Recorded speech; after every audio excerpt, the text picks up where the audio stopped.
Okay, problem number 7. What I want to do is think about my denominator.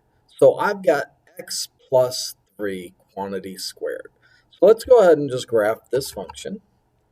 So my numerator, 2x squared plus 12x plus 13. Highlight the entire numerator divided by the quantity x plus 3 squared. Now, that's what my function looks like. So when I look at this, I know that I have a vertical asymptote, looks like at x equals 3.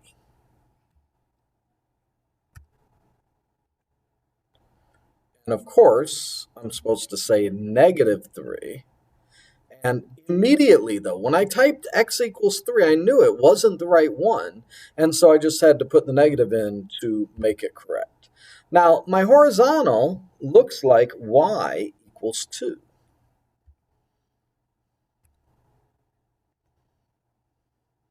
And both of those are correct. So now I want to look up here, and what I really want to think about is what is x plus 3 quantity squared? So I'm going to go ahead and grab an equation tool and just distribute that. So x plus 3 times x plus 3. When I distribute, x times x gives me x squared. X times 3 gives me plus 3x. Now, 3 times x gives me 3x. And 3 times 3 gives me a positive 9. So when I combine those together, I have x squared plus 6x plus 9. So that's what I really want in my numerator. So I know I have the 2 in front.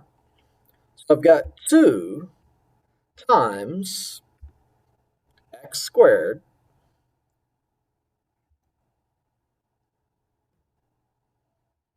plus 6x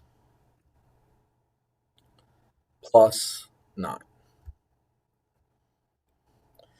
Now notice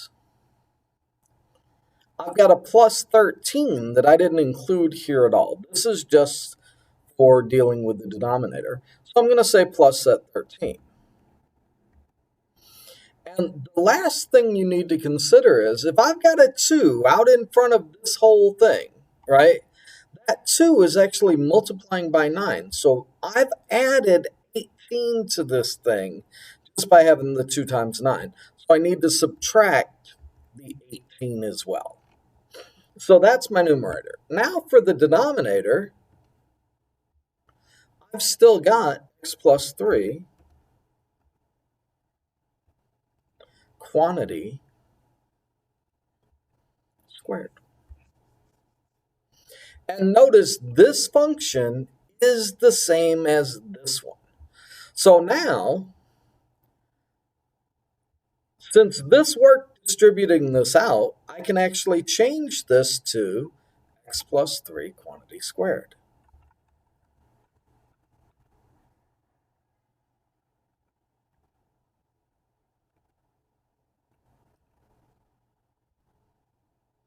I still have the same exact function because that didn't go away.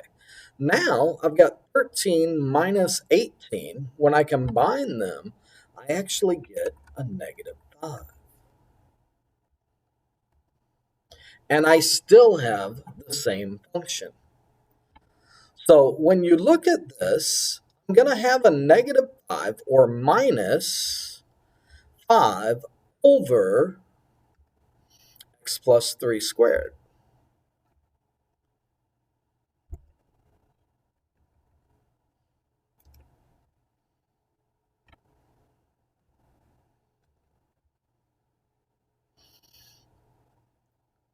So that negative 5 goes away. And we have this. When you think of it, x plus 3 squared over x plus 3 squared is really 1. And 2 times 1 is 2. So that whole thing becomes plus 2. So now when I eliminate this, I still have the same function.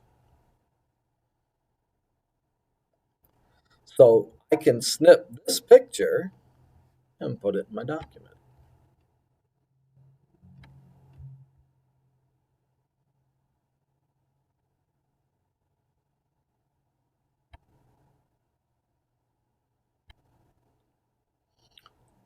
Now all that's left is to describe the shifts.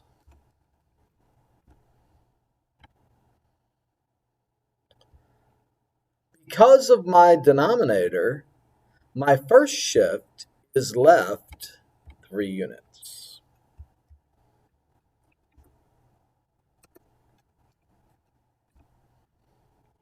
My second shift is, because I have a plus 2 on this side, is up 2 units.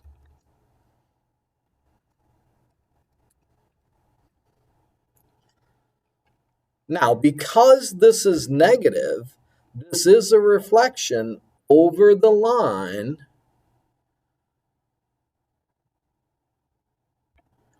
y equals 2.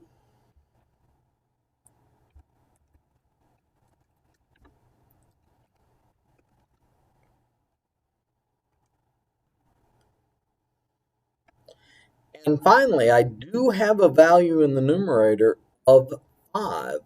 So therefore, we have a vertical stretch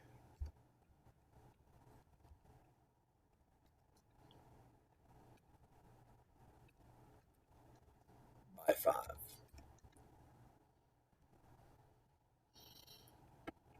And that's how you do question number 7.